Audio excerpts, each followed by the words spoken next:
Нет, пожалуйста. Ну, пожалуйста. Ну, пожалуйста. Ну, хорошо, начинай. Да,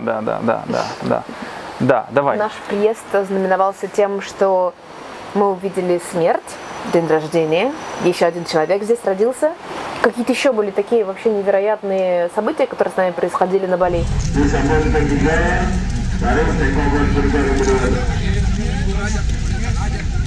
Тело утром заносят в эту башню, это огромная церемония. И вот эта вся процессия, она, значит, идет к месту кремации. И начинается самое интересное. Начинает спускать это тело.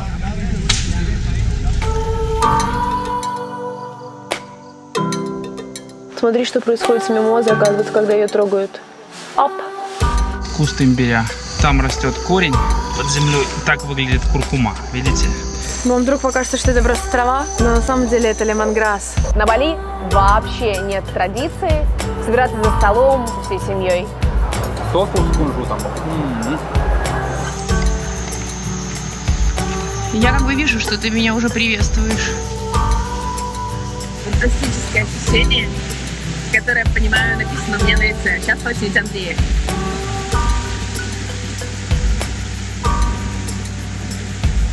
Кто был тот мудрый и смелый мужчина или женщина, которая попробовала какашки люваков? Вот так вот на Бали отправиться спокойненько. С ребенком в руках.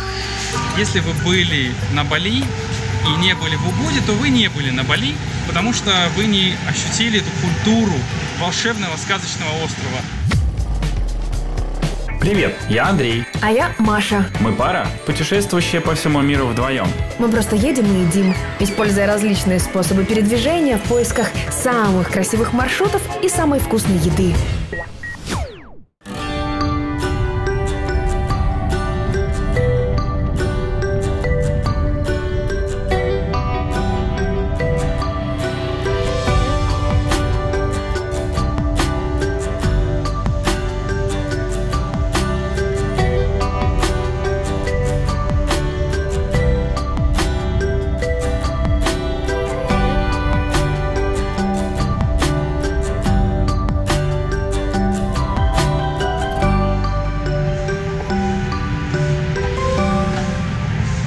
Такая у нас заправочка. Вот так вот на Бали можно заправиться спокойненько. С ребенком в руках. Такая автоматизированная заправка. Там рукой качаешь. Да, я покажу. Вот такой насосик. Жовтий чи блакитний? Блакитный. И вот мы так заправляемся, видите. Держи. Такая вот у нас импровизированная заправочка. Видите, вот так рукой качается бензинчик. Семейная маленькая заправочка, и мы тут не одни уже, очередь организовалась за нами. Вот, пожалуйста, такие у нас удобства. Можно рассчитаться American Express, платиновый. Ой, полный бак, глянь.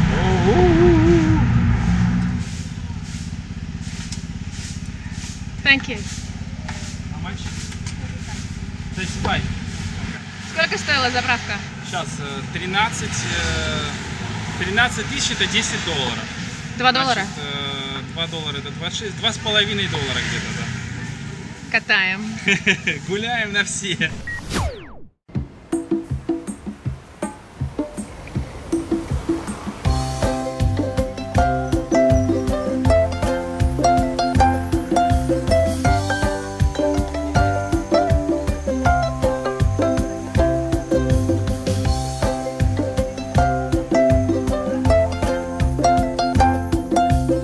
Я как бы вижу, что ты меня уже приветствуешь. Ручки облизывает. Салфеточку надо пользоваться салфеткой. А что наше дело? Это ферментированное яйцо. Вон, ты видишь, желток колышется? А вон другие чешут друг друга. И это любовь.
удивление, которое, понимаю, написано у меня на лице. Сейчас очень Андрей.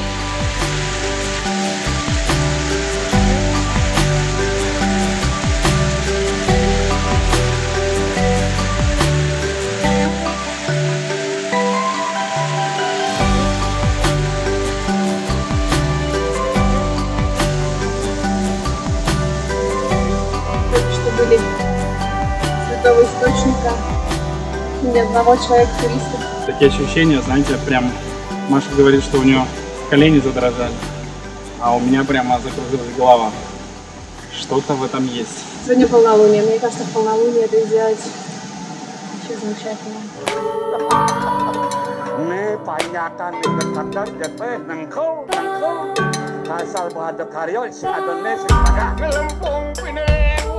Остров Бали, он просто пронизан всякими церемониями, всякими такими событиями.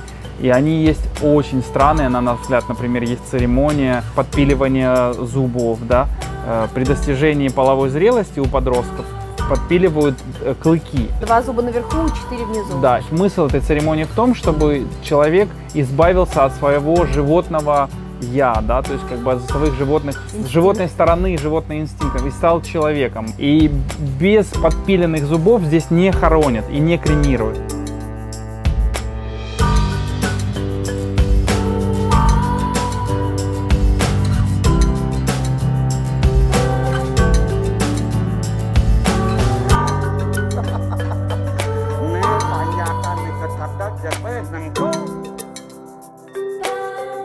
Теперь по поводу самой кремации. Это достаточно дорогое удовольствие здесь, да? Что такое кремация? Строится высочезная башня. Чем более высоко стоит в обществе человек, да, тем больше крыш, как бы террас, доходили до 25 метров. И там было 11 уровней крыши, да, как вот у китайских падок, да. Вся эта башня символизирует вулкан Агунг, да, где живет бог Шива и где живут все предки. И по мнению балийцев. По мнению балийцев, да. Накануне вся община, если, например, это монах умер, да, священник, а если нет, то родственники финансируют, строится всем скопом такая высочезная башня. И строятся, соответственно, к ней такие, ну, лестницы, подходы, да, для того, чтобы занести тело наверх. И главное, что построен аватар или бык, символ бога Шивы, да, это животное, которое всегда рядом с Шивой, а Шива это, соответственно, бог, который символизирует смерть и кремацию, и он бог разрушения, поэтому бык это аватар, в котором душа должна перейти с одного мира в другой. Так вот, тело утром заносят в эту башню, это огромная церемония, потом эту башню тащат через весь город. Это просто невероятное количество труда и людей, да, там задействованы там 200-300 человек, которые постоянно меняются, потому что эта башня очень тяжелая, бамбук очень тяжелый. И вот эта вся процессия, она, значит, идет к месту кремации.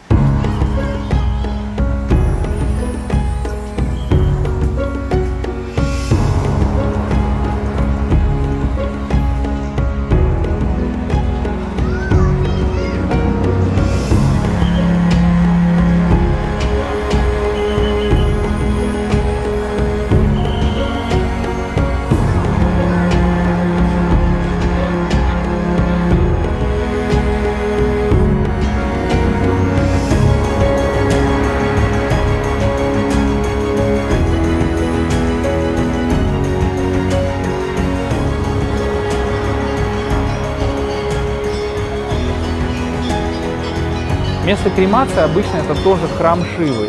И уже на месте кремации построены такие как горки по-нашему, да, не знаю, горки из дерева, из бамбука вниз и потом вверх.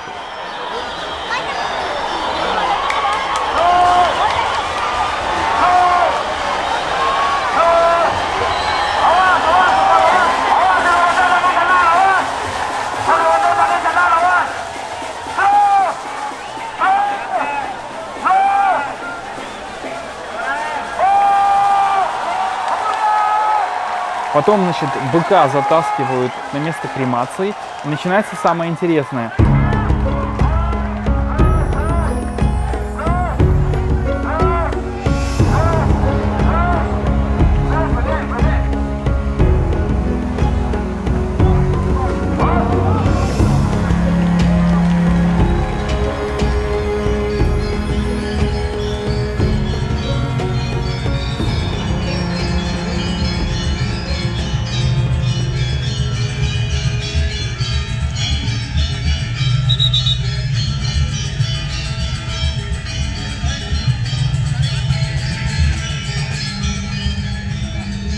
по этим горкам с этой башни начинает спускать это тело. Вот этот переход, это все очень тяжело. Этот переход вниз, а потом вверх к этому быку, в общем-то, и символизирует переход от одной жизни к другой, да?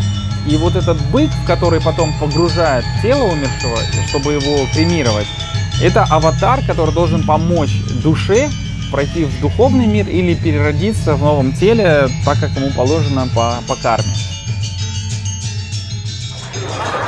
Сейчас тело перегружают вот в эту корову. И это еще не конец, но на этом заканчивается правление 5-го клана на Бали, королевского клана. Это был последний человек, и поэтому церемония проходит вот так обычно.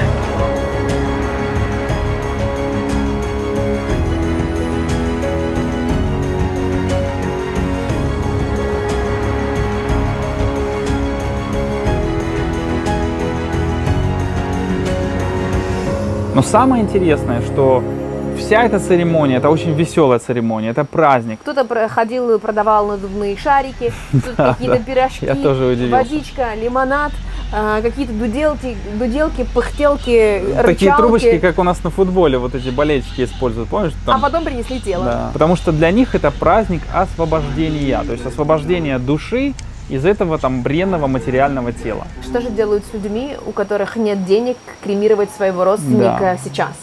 Обычно таких людей хоронят в землю, но хоронят так недалеко и ненадолго. И тихонечко, чтобы никто не видел, да. Потому что считается, что в течение нескольких лет он в любом случае, такой человек должен быть кремирован. В каждой деревне происходит массовая кремация раз в 3-5 лет, которая финансируется за счет общины, за счет коммуны. Кстати, я не знала этого. Да. Молодцы. Даже если высокопоставленный и очень богатый, зажиточный человек умирает, то процесс приготовления иногда занимает 2-3 месяца кремации. Да. И все это время есть во дворах у балийцев есть специальное место, специальное строение, где хранятся эти тела. То есть они ждут, вот умершие тела ждут своей кремации уже там 2-3 месяца, пока все приготовят, пока построят эту башню, пока построят аватара и приготовят всю эту церемонию. И пока его уколят формальдегидом. Да, с инъекцией формальдегида. Да. Человек там находится. Ну, обычно это 1-2 недели, но бывает церемонию готовят и до 3 месяцев.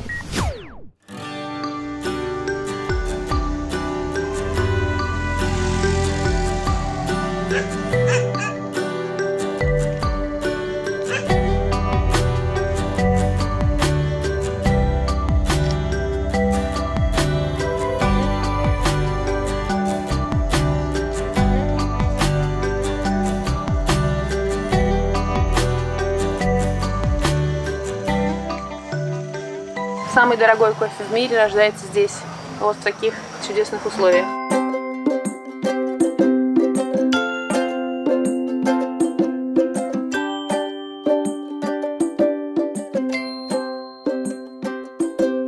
Оказывается, эти животные последователи 3-й волны кофе.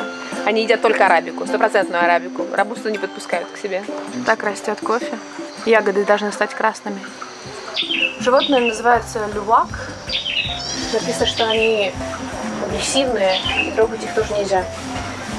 В среднем одно такое животное съедает в день от 60 до 70 зернышек кофе. А потом происходит следующий процесс.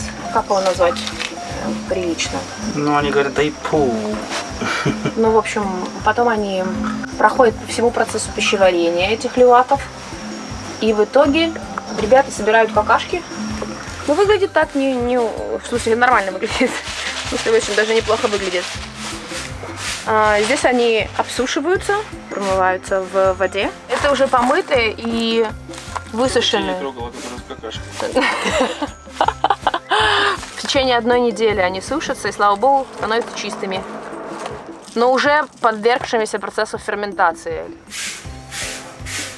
Пока кофе не пахнет, если честно. Потом зерна чистят.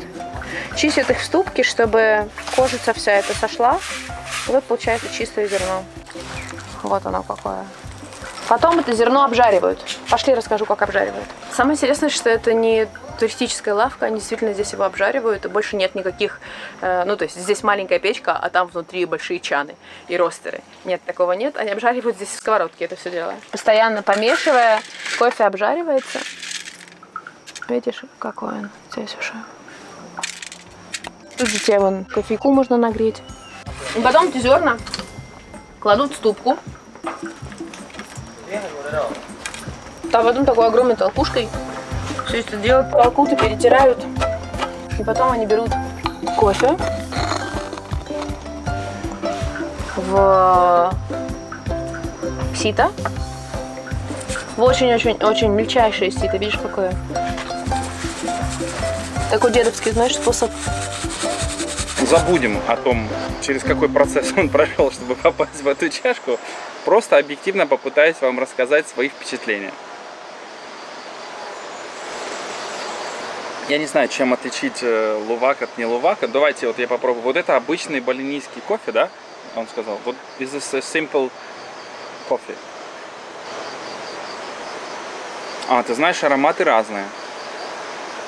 Вообще разные. Еще бы. Ну вот этот пахнет, как будто его, в общем-то, лувак из себя вытащил. А вот этот очень приятный. Да, они разные. Надо сказать, что они разные.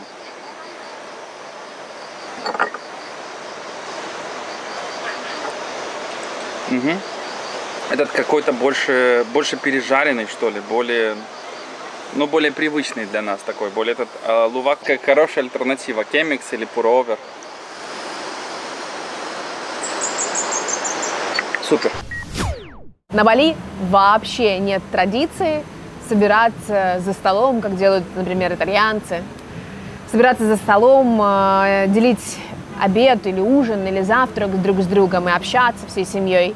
Мама каждое утро готовит одно блюдо какое-то на весь день. И по мере того, как кто-то из семьи проголодается, они просто идут на кухню, берут еду, которую мама приготовила на завтрак, на обед и на ужин одну и ту же, и едят. С абсолютным отсутствием желания, наверное, собраться всем вместе в назначенный срок и провести совместный обед или ужин.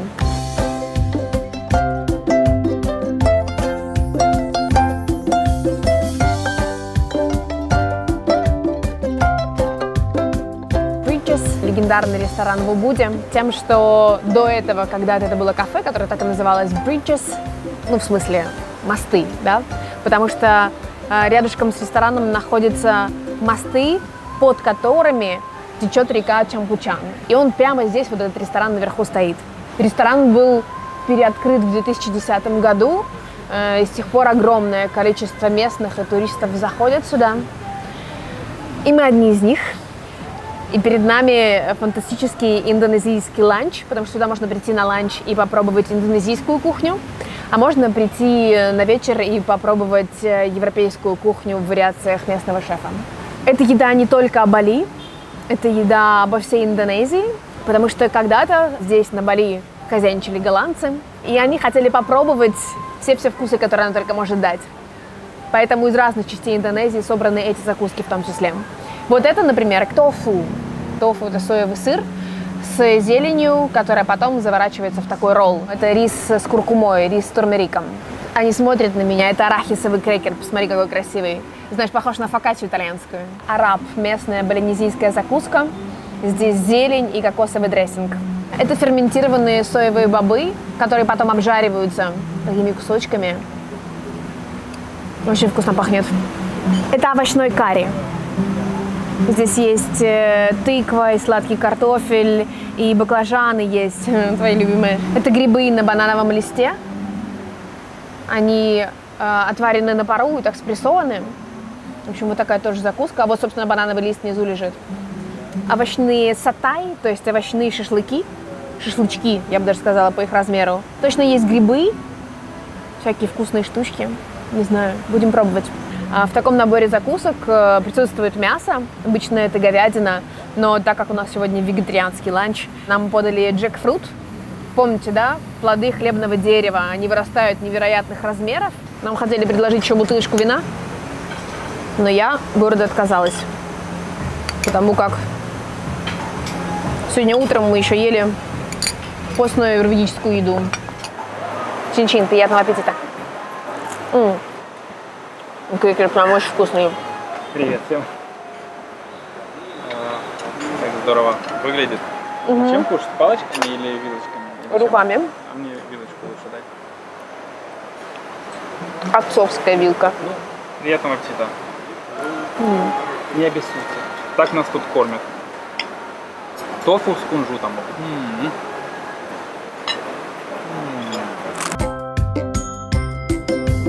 Can I help you? Yes, I am a professor in Ayurveda. Okay, ready?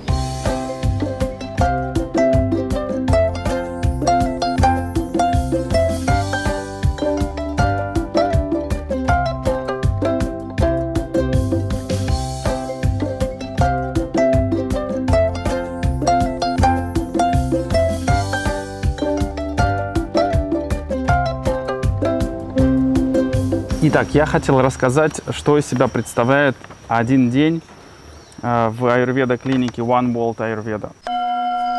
Слышите? Это гонг, который будет нас здесь, каждый день. Вон он там ходит. Машуня, уже гонг звенел. В 6 часов утра мы собираемся традиционно на йогу, так рано, ко всему привыкаешь.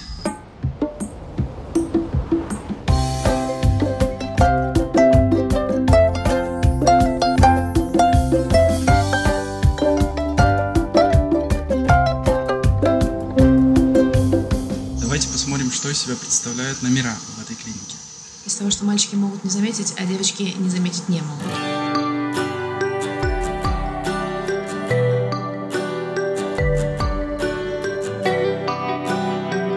Так что вот примерно так выглядит наш день.